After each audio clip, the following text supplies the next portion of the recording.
আজকেও পেয়েছি গিফট। তো দেখো এই বাবা তখন ছিল না, বাবাকে ওটা দেখাই। দেখো মাকে এই জিনিসটা চলো দেখাই। এই গেঞ্জিটা দিয়েছিল পল্লব, আগে সাইজ ছোট হয়ে গেছে। স্নেক প্ল্যান্টের পটটা কি সুন্দরভাবে সাজিয়েছি, এবার এটাকে রাখা যাবে ঘরে। একটা নেংটি ইঁদুর এখান থেকে লাফ দিয়ে পর্দা দিয়ে উঠে ঠিক হোম থিয়েটারের ওই র্যাকটার মধ্যে চলে গেল। হোম থিয়েটারের মধ্যে ঢুকে গেছিল। থিয়েটারটা চালু করলাম, ব্লুটুথটা কানেক্ট করে দিয়ে একটা গান চালালাম। অরিজিৎ সিং একটা গান চালিয়েছিলাম। এইবার কিছুক্ষণ বাদে যেই বিটটা পড়েছে, পাই পাই করে দেখি ওখান থেকে একটা লাফ দিল। কেমন আছো সবাই? আজকে মঙ্গলবার, জুলাই মাসের 1 তারিখ। আমার জন্মদিন চলে গেছে আগের দিনকে, কিন্তু এখনো জন্মদিনের রেশ কাটিনি। কেন সবটা বলছি তোমাদের। আগে চলো ব্লগটা শুরু করা যাক। ওকে, ব্লগটা ভালোর সময় শুরু করেছি। তো ওই যে চা পাতাও আসছে আবার ওদিক থেকে দেখাচ্ছি তোমাদের। দেখো চা পাতা চলে এসছে। কি জন্য তুই এসছিস? হ্যাঁ, তোর কি চাই এই সময়? চার্জারটা নিতে ভুলে গেছি। ও এমন তারা তুই চার্জার নিতে ভুলে গেছিস? হ্যাঁ কি আমি ভুলে গেছি তো, আমি জানি তেরিকা। বস বস ভুলে গেছি ওখানে কোথায়? জন্মদিনের রেস কেন কাটিনি বলছি, আজকেও পেয়েছি গিফট। তো দেখো এই যে তখন এসছিল, তখন কটা বাজে, 1 ঘন্টা আগে রনি এসছিল, আর রনির মা এসছিল, কাকিমা এসছিল, দিয়ে গেছে। এর মধ্যে মানে বোঝা যাচ্ছে বডি স্প্রে আছে। আমি বলেছিলাম বা মা বলেছিল যে কিচ্ছু নিয়ে আসবি না, যেহেতু ওইটুকুনি একটা পুটকে ঠিক নিয়ে পাঠিয়ে দেবে কাকিমা বা কাকু। তো এই যে নিয়ে এসে আজকে দিয়েছে। আগের দিনকে দেরিতে বলেছিলাম, আগের দিন নিয়ে আসিনি, আজকে সকালবেলা নিয়ে এসে দিয়েছে। তোর মধ্যে কিসে আছে মনে হচ্ছে, ফগের বডি স্প্রে আছে, সেটার মধ্যে পরে দেখাচ্ছি। তুই কি বলতে চাস? কি বলবো, ওই যে রুগী আসছে। কই আসছে? ও দিলাম ও সোম আসছে আবার। ওই যে এখন খাবো একটুখানি পায়েস। তো দেখতে পাচ্ছ যে পায়েস রাখা রয়েছে আমার জন্য। এর আগের দিনের ভিডিওতে তোমরা দেখেছিলে বাবা একটুখানি পায়েস খাইয়ে দিয়েছিল, ওইটুকুনি পায়েসই খেয়েছিলাম, তারপর আর পায়েস খাইনি। তো সেই জন্য আজকে পায়েসটা খাবো। বাবা এর মধ্যে খেয়েছে, মাকে নাকি খেতে নেই আমার জিনিস, সেজন্য মা খেতে পারবে না। বাবার আমি ভাগাভাগি করে খাবো। তো এক বাটি পায়েস ছিল, বাবা একটুখানি খেয়েছে, আর বাদ বাকিটা আমি একটু খাবো। ও বাবা তখন ছিল না, বাবাকে ওটা দেখাই। দেখো রনি আর কাকিমা এসেছিল, রনিকে দিয়ে এটা আবার পাঠিয়েছে। বলি যে কিছু নিয়ে আসবে না, তাও নিয়ে আসা করায়।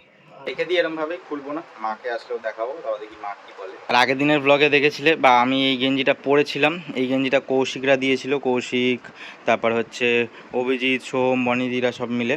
আর এই গেঞ্জিটা দিয়েছিল পল্লব। আগের দিনের ব্লগে দেখিয়েছিলাম, কিন্তু কে কোনটা দিয়েছে তখন তো এটা বলিনি, দুটো গেঞ্জি পরে দেখিয়েছিলাম তোমাদের। তো এই দাঁড়াও, এই যে এই গেঞ্জিটা পল্লব নিয়ে এসেছিলো, কিন্তু সাইজ ছোট হয়ে গেছে। এম সাইজ নিয়ে এসছে, তো এম সাইজ হচ্ছে না, গায়ে একদম টাইট হয়ে যাচ্ছে। তো এটা আবার পাল্টাতে যেতে হবে আমাকে। বলছে তুই একটুখানি পাল্টে নিস, আমার টাইম হবে না। বললাম ঠিক আছে, দেখি আবার কবে যাই। এবার আজকে ভাবছি যাবো, কিন্তু ওয়েদারটা ভীষণই খারাপ হয়ে রয়েছে, পুরো মেঘলা হয়ে আছে। মেঘলা হলে যাবো কী করে? আবার টাইম দিয়ে রেখেছে 2টো থেকে 4টে। অবশ্য আমি গেলে দুপুরের টাইমটাতেই যাবো, দুপুরের টাইমটায় ফাঁকা থাকে, পাল্টাতে সুবিধা হবে।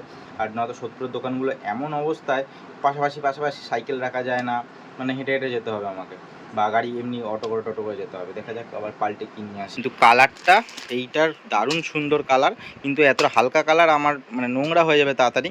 এই কালারটাও বেশ সুন্দর, কিন্তু মানে একই টাইপের কালার অনেকটা, একটু ডিপ কালার বলে এটা একদম সুবিধা। তো উল্টো রয়েছে গেঞ্জিটা, যাই হোক। এবার এই গেঞ্জিটা কালারটা সুন্দর, কিন্তু এত হালকা কালার দরকার নেই, একটু ডিপ কালার বাদেই কি এখন পাই নিয়ে আসবো। এইবার যেই কথাটা তোমাদের বলবো, এটা যদি তোমাদের দেখাতে পারতাম তোমরাও হাসতে।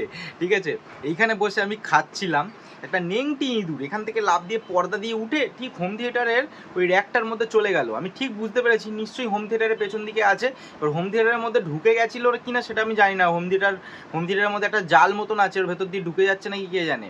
এরকম দাঁড়া তো দেখি একবার।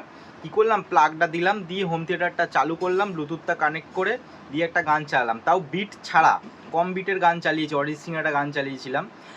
এইবার কিছুক্ষণ বাদে যেই বিটটা পড়েছে, পাই পাই করে দেখি ওখান থেকে একটা লাফ দিল, নেংটিটা লাফ দিয়ে এখানটাতে পড়লো। নিশ্চয়ই কিছু একটা মানে গর্ত করেছে নাকি হোম থিয়েটারটাই, কে জানে। তো সেটা তো আমি এখন দেখবো, কিন্তু মানে হাসিও লাগে। এই জায়গাটা আমি বসেছিলাম, নেংটিটা কোদ দিয়ে উঠলো, উঠে এইখানটায় আসলো, এসে এখান থেকে এখানে লাফ দিল। এবার এখান থেকে লাফ দিয়ে ভাবো, এইখান থেকে দিয়ালে একটুখানি উঠে এই পর্দা থেকে বেয়ে ওখান থেকে গিয়ে আবার লাফ মেরে ওটার ভেতর ঢুকেছে। দেখো আমি যে ওই যে চালিয়ে রেখে দিয়েছি, গানটা চালো। এইবার লাফ দিল নেংটিটা, আগে বলি এইখান থেকে সোজা একদম এইখানে লাফ দিয়েছে বিটের জন্য। এইবার আমার যেটা দেখার, যে এর মধ্যে কোনো ফুটো ফাটা করে দিয়েছে কিনা। এবার আমি এই কভারটা দিয়ে কি করে বুঝবো? এবার এই জায়গাটা একটা গর্ত মতন আছে, এই জায়গাটা একটা গর্ত, এই যে এখানে একটা গর্ত মতন আছে, এবার গর্তটার মধ্যে দিয়ে ঢুকে গেছে নাকি আমি জানি না। এই যে গর্ত মতন আছে এখানটা। বাবা করছে আমাদের জন্য চায়, চা চইলা আইসে, তো চলো চাটা খাওয়া যাক। এইবার নেংটিটা যদি এরকম জ্বালায় হোম থিয়েটারের মধ্যে ঢুকে যায়, তাহলে বেটাকে ওই কলের মধ্যে ভরে ছেড়ে দিয়ে আসতে হবে। নেংটিটাকে দেখতে হবে কল কোথাও পাওয়া যায় বা কারোর কাছ থেকে পাওয়া যায় বা কিনে নিয়ে এসে। কারণ দেখো নেংটিটাকে আমি খেতে দিই প্রত্যেক দিন, কিন্তু যদি ও হোম থিয়েটার কেটে দেয় তার ফার গিয়ে ভেতরে, তাহলে তো মুশকিল। তার কেটে তাহলে পর্দাটাকে তো পর্দাটা বেয়ে উঠছে বেটা, না তো উঠতে পারবে না। মাকে এই জিনিসটা চলো দেখাই। কাকিমার রনি এসেছিল, রনি হাতে করে নিয়ে, কাকিমার রনি। কেন তাহলে জিজ্ঞেস করবে তুমি? ওই যে নিয়ে এসছে আমার জন্য গিফট। ওইটা উনি বাচ্চা ছেলে, তাও আবার গিফট। কাকিমা নিয়ে এসছে রনিকে। বললি না কাকিমাকে কিছু? কি বলবো আর, নিজেদের ভাই বোনেদের ব্যাপারে এটা কি সব এ করে জানি না, আমার রাগ হয়ে যায়, এটাই আমার রাগ হয়ে যায়। এই জন্য আমি কিছু বলি না। তুমি কি করছো ওটা? এটা ওই গোলট কম্বল। ঠিক আছে, একটা জিনিস তোমাদের দেখাই। এই দেখো স্নেক প্ল্যান্ট, এই স্নেক প্ল্যান্টটাকে বসিয়েছি এই প্লাস্টিকের টাবে, কারণ এটাকে ঘরের মধ্যে রাখবো। কোথায় রাখি সেটা তোমাদের দেখাচ্ছি। আগে একটুখানি জায়গাটা পরিষ্কার করতে হবে, মানে ওই যে প্লাস্টিকের বাটিটা, ওই যে পটটা, কারণ ওর মধ্যে অনেক মাটি রয়েছে, ঘরের মধ্যে রাখবো যেহেতু। আর এই ওপরে যে মাটি রয়েছে, এই মাটিগুলোর ওপরে একটু পাথর দিয়ে দেবো, তাহলে কি দেখতে ভালো লাগবে, যেহেতু ঘরের ভেতর রাখবো। কোথায় রাখি আগে পাথরগুলো দিয়ে নিই, তারপর তোমাদের দেখাচ্ছি। প্ল্যান্টের পটটা কি সুন্দরভাবে সাজিয়েছি, তোমাদের একটুখানি কাছ থেকে দেখাই। তো দেখতে পাচ্ছ কি সুন্দর পাথর দিয়ে সাজিয়েছি, পুরো পটটা পরিষ্কার করে দিয়েছি। এইবার এটাকে রাখা যাবে ঘরে। মা চলে আসছে যেহেতু, মা ভিডিওটা করে দিচ্ছে। আবার গাছ, এই গাছগুলো তো ছিল আমাদের আগে, ভর্তি ছিল আগে। কোথায় নিয়ে যাবি? জানলায় সাপ এসে বসে থাকবে। ছোট দিত, এত বড় গাছ ঘরে দেয়? ছোট গাছ আর ছোট এ করতে হয়। এই গাছগুলো ছোট হয়, আমি নিয়ে আসবো ওখানে, দাঁড়া। ছোট না, এটা লম্বা লম্বাই হয়। ওগুলো দরজার পাশে দে, আর এখানে ছোট দিবি, তাহলে ছেঁটে দে। না না, এগুলো ছাঁটে না, এরকমই। আরে ও বড় হতে পারবে না। কি বড় হতে পারবে না? বড় হবে কেন, এরকমই তো থাকবে, বেশি বড় হয় না। তো একটা এখানে মানে হাওয়া আসবে, কিন্তু একটা এখানটা একটা গ্রিনারি হলে বেশ ভালো লাগে, সেই জন্য এরকম দিলাম।